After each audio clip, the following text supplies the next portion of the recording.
حضور صلی اللہ علیہ وسلم نے نا فجر کی نماز پڑھائی، فجر کی، اور حضور فجر کی نماز پڑھا کے فرمانے لگے بھئی کسی بندے نے روزہ رکھا ہوا ہے؟ حضرت عمر کہتے ہیں رات کو میرا ارادہ تھا رکھوں، اور سویرے پھر میں نے گرا دیا، نہیں رکھا۔ حضور نے دوسری دفعہ پوچھا بھئی کسی نے روزہ رکھا ہے؟ تو حضرت صدیق کے اوپر نے ہاتھ کھڑا کیا، عرض کی یا رسول اللہ میں نے رکھا ہوا۔ آپ حکم نہ دیتے تو نہ بتاتا، پر روزہ رکھنا بھی آپ نے توجہ دلائی ہے تو حکم بھی آپ کا بتاؤ تو بتا دیا۔ حضرت عمر کہتے ہیں حضور نے فجر کی نماز پڑھائی، فجر کی۔ دوسرا سوال پوچھا بھی کسی نے کسی بیمار کی تیمارداری کی ہے؟ تو حضرت عمر کہتے ہیں میں نے فٹافٹ عرض کی یا رسول اللہ ابھی تو نماز فجر پڑھی ہے، اب گھر جائیں گے تو تیمارداری کریں گے۔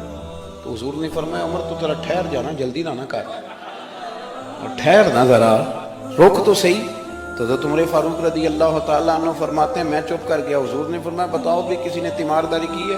تو صدیق اکبر نے ہاتھ کھڑا کیا، عرض کی یا رسول اللہ عبد الرحمن بن عوف رضی اللہ تعالیٰ عنہ 2-3 دن سے نماز پڑھنے نہیں آ رہے تھے، رات میں نے پتہ کرایا تو پتہ چلا بیمار ہیں، اور حضور مجھے یہ بھی پتہ ہے وہ میرا یار ہے، مجھے پتہ ہے رات کو جلدی سوچا پر تہجد میں ضرور اٹھتا ہے۔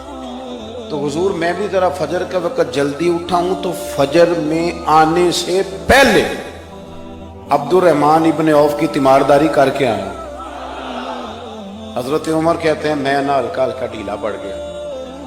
حضور نے تیسرا سوال پوچھا، فرمایا کسی نے کسی مسکین کو کھانا کھلایا ہے؟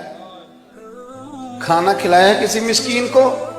حضرت سیدنا عمر فاروق کہتے ہیں میں نے پھر عرض کی، میں نے کہا یا رسول اللہ ابھی تو فجر پڑی ہے، گھر جائیں گے کوئی چیز لیں گے تو کھانا کھلائیں گے۔ تو حضور پھر مسکرائے، فرمایا عمر تو ذرا ٹھہر نہیں جاتا، ذرا ٹھہرنا، ذرا نظارہ تو کرنا، گویا یہ شان صدیق اکبر کا جلسہ ہو رہا ہے، ذرا ٹھہرنا۔ حضور نے پھر پوچھا بھی کسی نے کسی مسکین کو کھانا کھلایا ہے؟ تو حضرت عمر کہتے ہیں لوگ سارے دائیں بائیں دیکھ رہے تھے اور میں چپ کے ابو بکر کو دیکھ رہا تھا، کہ مجھے پتا تھا کہ بولنا اسی نہیں ہے، اور دل میرا کر رہا تھا کہ کہہ دوں دیو جناب جواب، دل میرا کر رہا تھا۔ وہ سمجھ گئے تھے کہ سونا راضی کن کاموں میں ہو، بس یہ نقطہ انہوں نے پا لیا تھا۔ حضور نے فرمایا بتاؤ کسی مسکین کو روٹی کھلائی ہے؟ تو جناب سیدنا صدیق اکبر نے ہاتھ کھڑا کیا، عرض کی یا رسول اللہ سویرے اٹھا ہوں تو چھوٹا بیٹا بھی اٹھ گیا تھا، اور میرے وضو کرتے سنت پڑھتے ماں سے کہنے لگا بھوک لگ رہی ہے، تو ماں نے 2 روٹیاں بھی پکا دی۔ تو حضور ایک اس نے کھائی، دوسری اس کے ہاتھ میں تھی۔ جب ہم نکلے ہیں نا گھر سے تو دروازے پہ ایک فقیر کھڑا تھا، مسکین کھڑا تھا، کہہ رہا تھا رات سے بھوکا ہوں، کوئی دروازہ کھلنے کا انتظار کر رہا تھا، ابو بکر سب سے پہلے تیرا ہی کھلا ہے۔ تو حضور میں نا اس مسکین کو ایک روٹی کھلا کے آیا ہوں۔